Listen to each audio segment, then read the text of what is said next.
She watched him slaughter her people's strongest. Now she's his by blood law.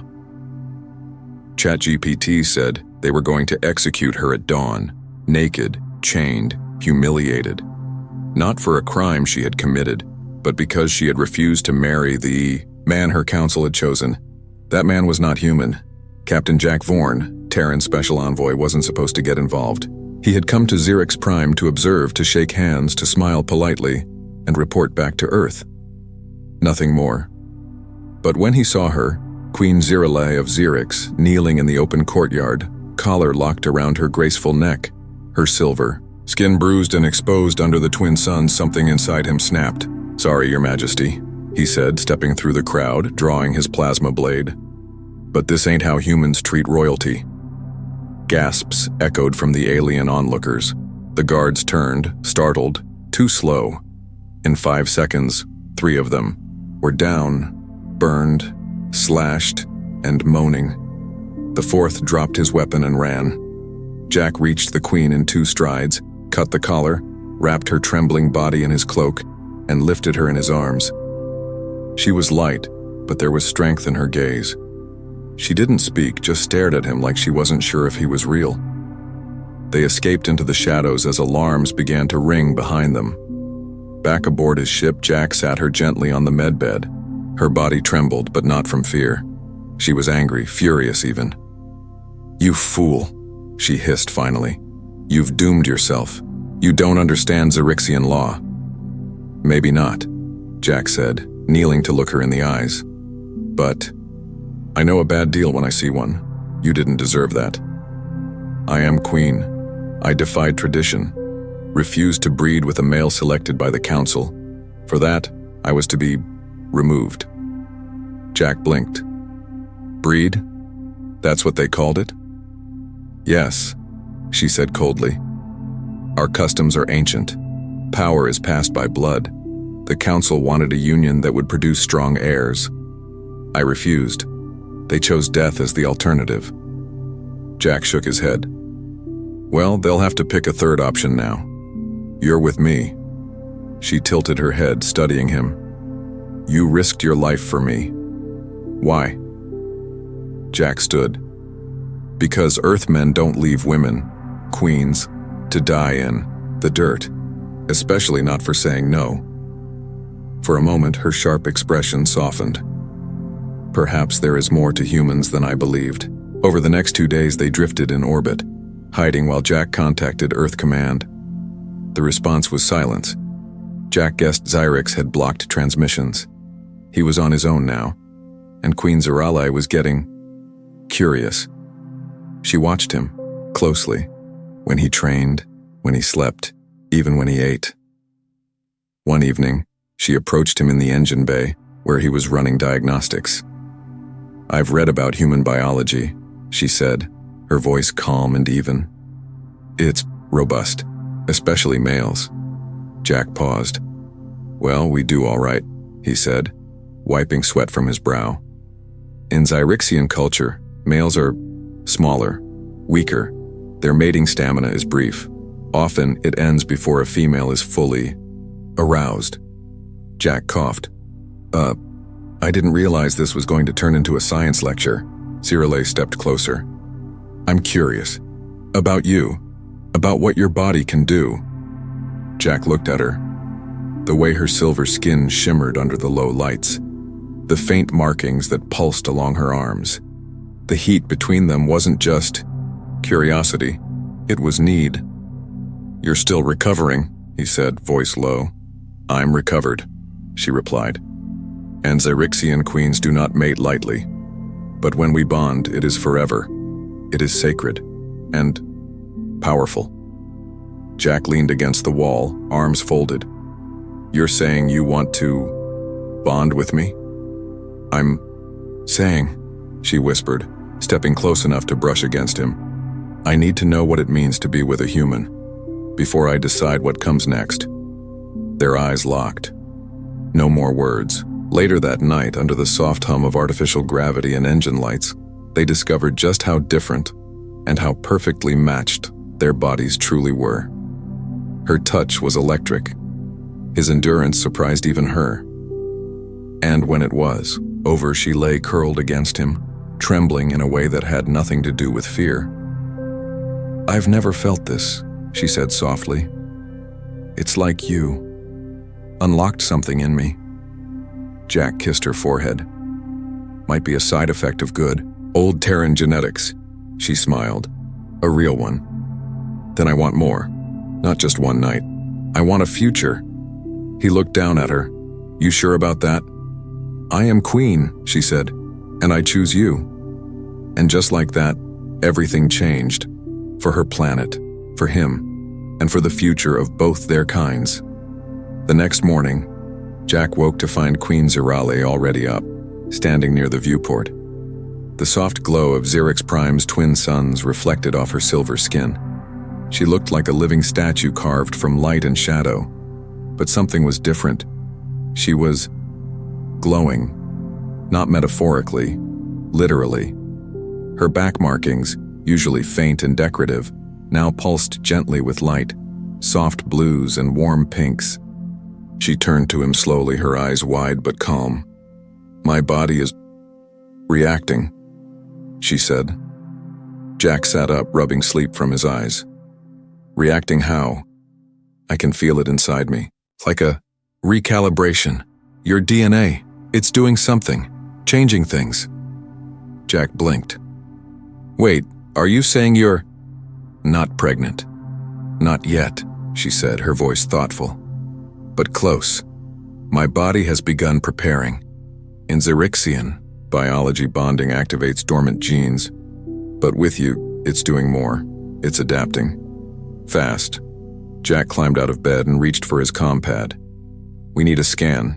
10 minutes later, the ship's medical bay hummed softly as scanners passed over Zirale's form. The results were bizarre. Her cellular structure was shifting, not breaking down, not mutating, but blending. "Your body's rewriting itself," Jack muttered. "And matching mine." She tilted her head, watching him. "You sound proud." "Confused," Jack corrected. "Maybe a little proud." She reached out and took his hand. "You didn't just save me, Jack Vorn. You've changed me. Not just my body, my future." He squeezed her hand gently. "Yeah? And what do you want that future to look like?" Her lips curved in a soft smile. "I want to see your world. I want our child, when it comes, to know both stars. Mine and yours." Before Jack could respond, an alarm blared. Proximity alert. He ran to the cockpit. A Xerixian patrol cruiser had entered orbit. They were broadcasting a single message: "Return the Queen or face orbital strike." Jack cursed under his breath. They tracked us. Behind him, Zirale stood calmly, arms crossed, her glow pulsing brighter. "They won't fire." "How do you know?" "Because I am no longer just their queen," she said. "I am the first of a new line. I carry the future, and they're afraid of it." Jack turned to her, eyes searching. "What do we do?" "We give them a choice," she said. "Let me speak to them." He routed the signal to the main comms console. Zirale stepped forward, regal despite the borrowed ship's robe she wore. "People of Xyrix," she said, her voice strong. "You condemned me for refusing an arranged bond. You called me traitor.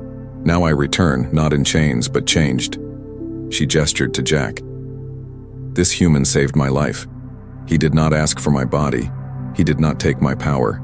He gave me freedom. And in that freedom I chose him." Silence followed. Jack waited for a reply. Then the comm crackled. "Prove it." Zirale nodded slowly. "Then I shall." She turned to Jack. "I must go back down." "Hell no," he snapped. "They'll kill you." "Not if I bring proof," she said. Her hand moved to her abdomen, where the glowing markings now swirled softly. "They won't kill the one carrying their next monarch." Jack's eyes widened. "You're sure?" "I am now." He stared at her, heart pounding.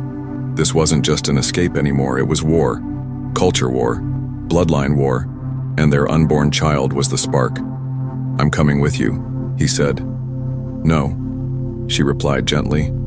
If they see you with me, they'll call it coercion. But if I walk into the palace alone glowing with your seed, they will listen. Jack clenched his fists. And what happens if they don't? She smiled, a sharp, queenly smile this time. Then you come down, and we show them what a human mating partner can really do. Jack gave a short laugh. You're starting to talk like me. Zirale turned toward the shuttle bay, her glow steady. No, Jack Vorn. You're starting to think like a queen. He watched as she stepped aboard the shuttle, knowing he was sending her into danger. But he also knew something else deep in his gut. Whatever happened down there, whatever decisions were made, his life was no longer just his own. It belonged to her, to the child she carried, to the future they were now building, one star at a time. And if anyone stood in the way, well, they were about to find out why humanity was the most feared species in the galaxy. The Xerixian shuttle touched down in the palace courtyard with a hiss of steam and fire. Hundreds watched from the balcony levels. Nobles, council members, even the high priests. Word had spread quickly. The queen was alive, and she was returning, carrying a human's child. Queen Zirale stepped onto the landing ramp slowly, calmly, her long robe trailing behind her. She looked every bit the ruler they once feared, and now could barely understand. Her glowing skin shimmered like polished pearl. Her markings pulsed with rhythm, slow and steady, a biological signal no Xerixian could ignore. She wasn't just walking. She was declaring, by the old laws and the blood rights, she said loudly, I return not as property of the council, but as a mother to the future. Gasps swept through the crowd. Every Xerixian could sense the truth in her aura. Their species had instincts for these things, strong, primal. She wasn't bluffing. She had bonded. And the child growing in her was not Xerixian. Inside the council chamber, chaos erupted. Blasphemy, one shouted. She carries alien corruption, another howled. But the eldest among them, High Chancellor Volkesh, simply raised a clawed hand. Silence, he said. Let the queen speak. Zirale stood before them, calm and unshaken. You wanted bloodlines, I give you evolution. You wanted strength, I bring you power. She placed her palm gently on her abdomen, where the glow now pulsed visibly beneath her robe. This child, she said, has already begun to affect my body. My bones are denser, my senses sharper. I can feel strength growing, not just from my genes, but from his. His, Volkesh said, eyebrow raised. A Terran. Captain Jack Vorn, she said. His biology is stronger than ours. His stamina unmatched. His seed, potent enough to awaken genetic codes even our healers thought dormant. An awkward silence followed. A few nobles shifted uncomfortably. A few looked intrigued. The women among them watched her closely.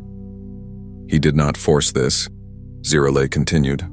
I chose him, after he saved me, after he touched me not with power, but with respect. The High Chancellor's gaze narrowed. Respect means little without results. Zirale stepped forward. Then allow me to show you the results. She held out a small data pad. Medical scans, cellular analysis, genetic breakdowns from Jack's ship. Everything was there. Proof. Proof that human DNA wasn't just compatible, it was superior. The silence in the chamber stretched. Then Volkesh asked, voice low, and what does this Terran want in return? Zirale smiled softly. Nothing, except to keep me safe, to raise his child, and to one day walk with me across both our worlds, not as master and servant, but as equals. The old chancellor stared at her, then, slowly, nodded. Then let the old laws be re-examined, he said. Perhaps in the future speaks with a human tongue. Up above, orbiting Xyrix Prime, Jack waited, pacing the cockpit like a caged animal. Every second dragged like a year. Then the comm unit lit up. Her voice crackled through. Jack, she said calm and clear. They listened. He blinked. You're safe? For now. But they want to meet you. Me? He said, startled. You sure that's a good idea? They need to see what I've seen, she said. What I've felt. Jack looked at himself in the reflective glass of the cockpit. Just a Terran guy in a worn-out flight jacket.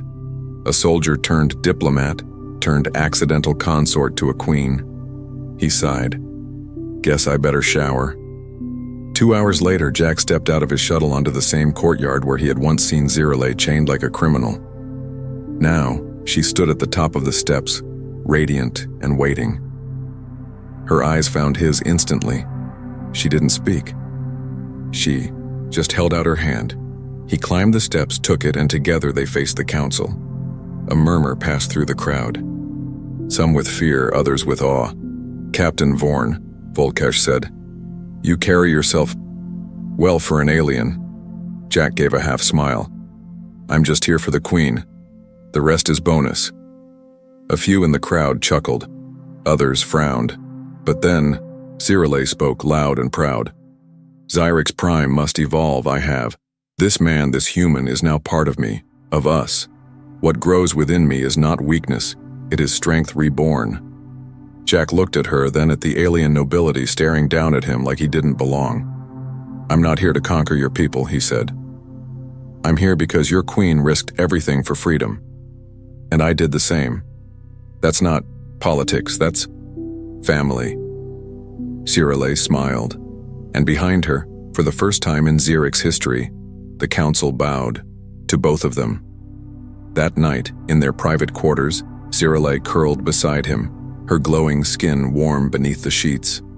You stood beside me, she said softly. Even when you didn't understand the danger. Jack brushed her hair back from her face. I still don't, but I know what's important. And what's that? He placed his hand gently over her belly. You, this baby, whatever comes. Enoch. She closed her eyes, whispering, Then let it come. Because in that moment, under alien stars, wrapped in the heat of love and the spark of something new, Zirale and Jack were no longer just symbols. They were future, and it had only just begun. 3 days after their public return, Jack found himself pacing the marble corridors of Zyrix Prime's Royal Medical Wing. The palace was huge, cold, ceremonial, and crawling with whispering nobles who still didn't know whether to kneel to him or stab him. He wasn't used to all the bowing, or the stares, or the scent of alien incense that followed him everywhere. But none of that mattered now. Zirale was in the medical chamber, pregnant, and something was happening. The palace physician, an old Zyrixian female with long antennae and 4 gentle arms, finally emerged from the chamber. Her face was unreadable, but her eyes, large and glossy, held a glint of awe. She is not in danger, she said, but the child is accelerating. Jack blinked. Accelerating how? Zyrixian pregnancies last 4 cycles. Your hybrid offspring will reach full term in less than 1. 1 what? Month? She nodded. Jack's mouth dropped. That's impossible. No, she replied quietly. That's human. He rushed into the chamber.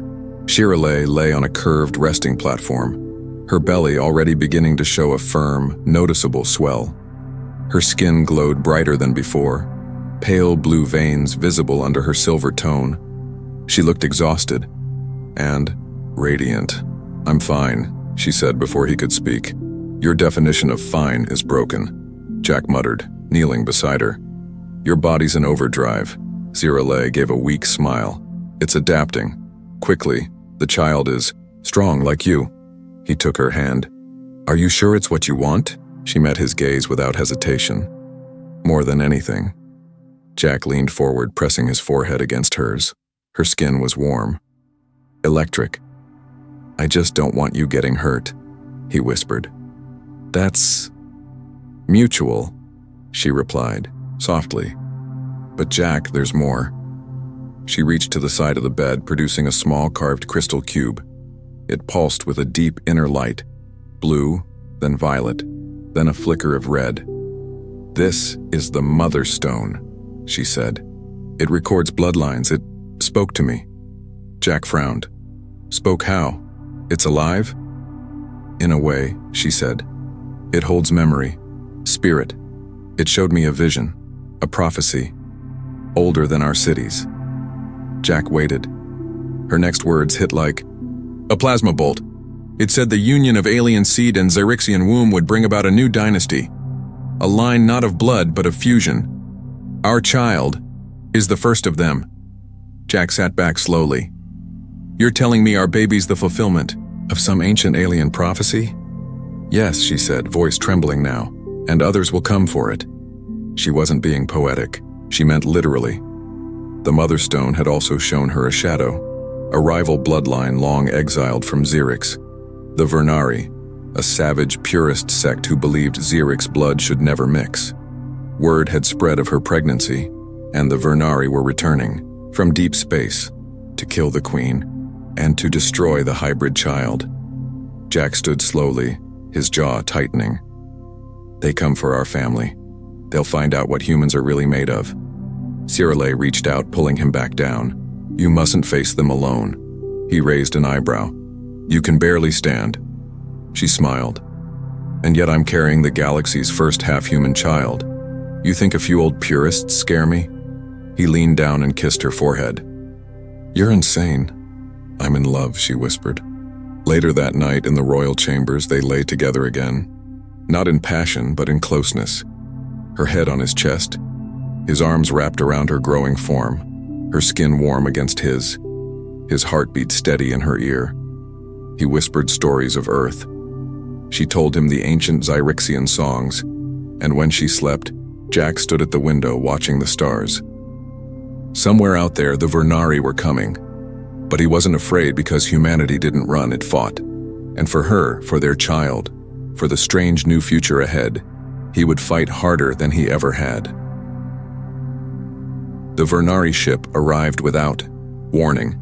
A jagged, obsidian-colored cruiser broke warp just above Xyrix Prime's atmosphere. No hails, no diplomatic greetings, just a silent, ominous presence and a very clear message. We're here, and we want the Queen's child. Inside the royal chamber, Jack stood shirtless, still wiping engine grease from his hands. He had spent the last 2 days reinforcing palace defenses, old Earth style, backup generators, pressure-locked blast doors, and hidden manual turrets.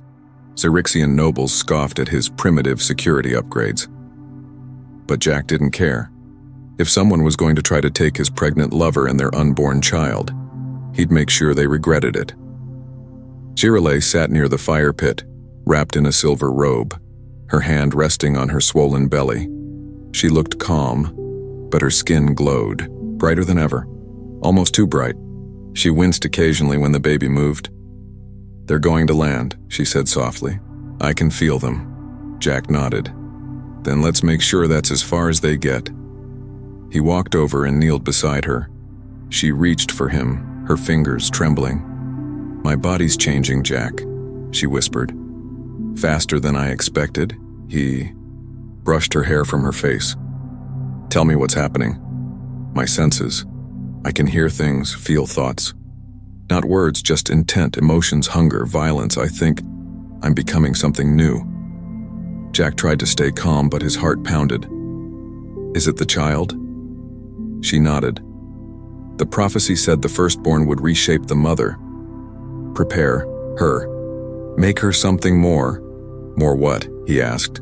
Her voice dropped. More human and more queen. Jack held her hand tighter. I've got you, no matter what. A royal guard burst through the door. Sire, Queen, the Vernari have landed outside the palace gates. Jack stood. Perfect. Let's greet the neighbors. The palace courtyard was silent. Then came the footsteps. 4 figures emerged from the mist, tall, armored, and cloaked in dark metal. The next morning, Cirille couldn't get out of bed. Not from weakness, but because her body was burning with too much energy. Jack sat beside her, watching in quiet concern as golden light shimmered just beneath her skin. Her eyes, once cool silver blue, now glowed faintly amber. Her fingertips sparked when she touched the sheets. Talk to me, he said gently, brushing a damp strand of hair from her temple. It's the child. she whispered, voice husky. And me. We're sinking, bonding at the deepest level. The transformation is almost complete. Jack stared at her in disbelief. You're turning into something else entirely, aren't you? Yes, she said. Not just Zyrixian, and not quite human. He took her hand. Then you're the first of a new kind. You and our child. She smiled, though her body still trembled. Does it frighten you? He leaned down and kissed her glowing knuckles. Only a little. But I'm used to being afraid. Just never been so proud of it. That's when the comm unit lit up. Jack stood and tapped the console. The symbol of the Terran Diplomatic Council pulsed on the screen. Finally, an admiral's voice came through, deep, tired, and not in a good mood. Captain Vorn, we've received word that you have fathered a child with an alien monarch and triggered a planetary political shift. Jack blinked. Well, that's one way to put it. The Council is divided. Some say you've committed unauthorized genetic entanglement with a Class 4 alien species. Others say you've opened a path to alliance through bloodline. Either way, Earth is sending a delegation immediately. Jack crossed his arms. And what does that mean?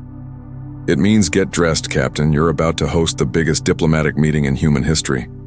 And you've got about 12 hours to prepare. The signal cut off. Jack turned to Zirale, who now sat upright, golden veins glowing faintly down her neck and chest. You heard? I felt it, she said. From orbit. Human ships are coming. He sat beside her, thoughtful. We should be nervous, shouldn't we? She leaned against him. A little. But we have something they don't. What's that? She touched her belly, now visibly round. Hope. Hours later, the Zyrixian throne room had never looked so strange. On one side, Zyrixian nobles in shimmering robes, some still suspicious, others watching Zirale with awe. On the other, 3 high-ranking Earth diplomats in black suits, sweating under the hot alien lights, and standing between them, Jack Vorn and Queen Zirale, hand in hand. The Earth delegation leader, a sharp-eyed woman named Ambassador Lorraine, Pike looked between them. I have to admit, she said, when we heard rumors of a human hybrid pregnancy, we assumed it was exaggerated, or biologically impossible. Zirale stepped forward, eyes glowing faintly. It was, until now. Pike studied her. You're changed. Yes. By the child. By the man who gave it to me. Jack cleared his throat. You're welcome. There was an awkward silence.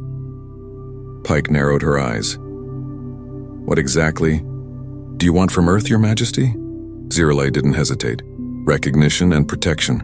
Our child carries Terran DNA. I want that child to have Terran rights, and a Terran name if they choose. And if they don't, Pike asked, then they choose Zyrix.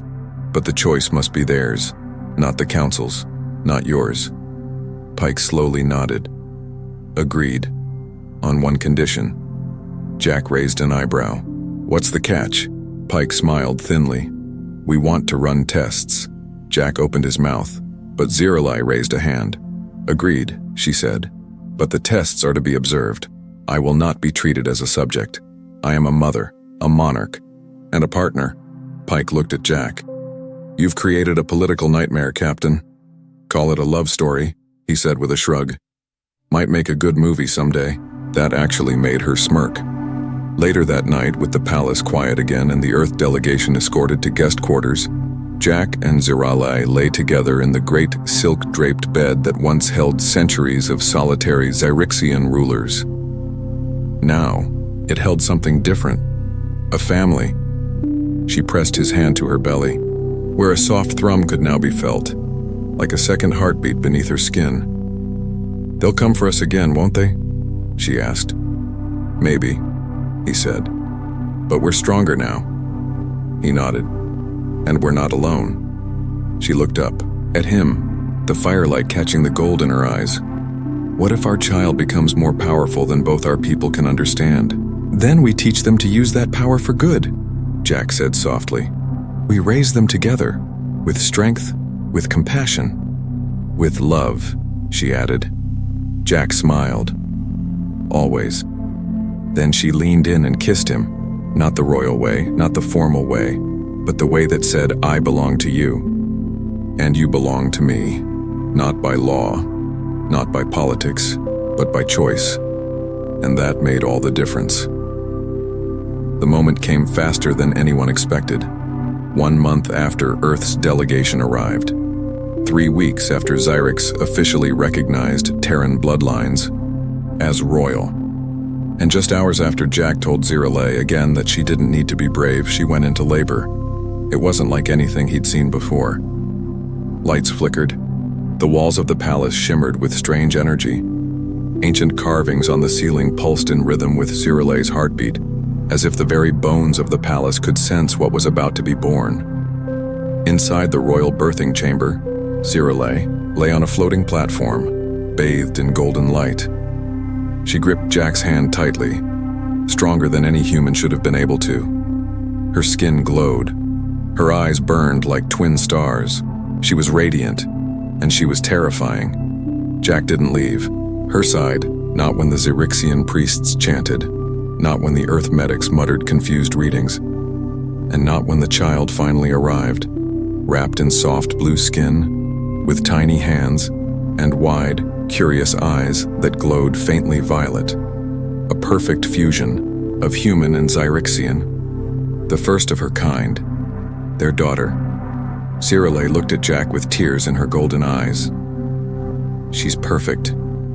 Jack stared at the child in wonder. She's beautiful. He couldn't even find words for what he felt. Not pride, not awe, something deeper. Legacy. The Earth doctors scanned the child. She was strong, healthier than any child they'd seen. Her genetic profile didn't just combine traits, it enhanced them: human stamina, Xyrixian intellect, resistance to disease, accelerated cellular healing, mild psionic activity. Jack cradled the baby in his arms. She blinked up at him, and he swore. For a second, she smiled. She already knows you, Zirale whispered. She knows we're hers. He leaned down and kissed Zirale's forehead. And she's ours. In the days that followed, Earth and Xyrix moved quickly. The news of the hybrid child spread like wildfire across the stars. Other species took notice. Some feared it. Others sent emissaries with gifts. Treaties were rewritten. A new diplomatic union was forged, named after the child herself. Hope, that's what they named her. Queen Zirale of Xyrix, bonded to Captain Jack Vorn of Earth, declared their daughter not just royal, but a bridge. A living bond between two civilizations that had once seen each other as curiosity at best, and threat at worst. Hope Vorn Kale. First of her kind, heir to two worlds. On the day of her naming ceremony, Jack stood on the great balcony of the palace, his daughter swaddled in his arms and Zirale beside him in shimmering white robes. Thousands gathered in the courtyard. Xyrixians, Terrans, and a dozen species from allied systems. Some cheered, some wept, but all of them watched as Jack lifted the child into the sunlight, her blue skin catching the rays like crystal. She is the future, Zirale said, her voice carrying across the crowd. Not of conquest, but of connection. Jack added, she carries the best of us, and if we're smart, she won't be the last. Cheers erupted like thunder.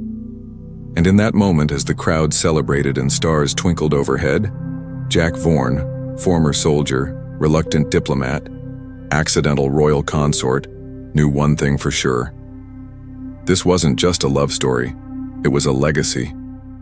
That night, in the quiet of their chambers, Zirale leaned into Jack's arms as Hope slept peacefully nearby in a floating cradle. She's going to change everything, Zirale whispered. Jack smiled. She already has. Zirale traced a hand over his chest, then looked up at him. Will you stay? She asked. Not as a guest, not even as consort, just stay with us, as ours. He pulled her close, kissed her softly. "I'm not going anywhere," he said. "My home's here. With you. With her." She smiled, curling into him. "And with whoever comes next?" she added quietly. Jack blinked. "Next?" Zirale smiled, her eyes glowing faintly again. "Oh," he said, stunned. "Well, damn." And somewhere, in the cradle beside them, their daughter giggled in her sleep, already dreaming of stars and the world she would inherit. The end.